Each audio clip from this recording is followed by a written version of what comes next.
Natatakot ako sa mga pwedeng mangyari sa aking pamilya. Ngunit sa tuwing katabi kita, nawawala ang aking mga kaba. Gumagaan ang aking pakiramdam. Nawawala ang aking mga takot. Huwag mong hayaang lamunin ng galit ang iyong puso. Sige! Subukan mong tumakas!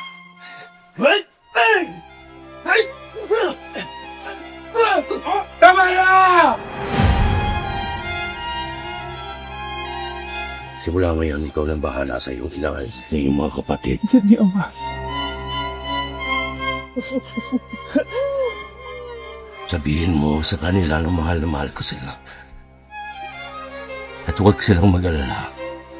Handa ako nang harapin ang aking kapalaran.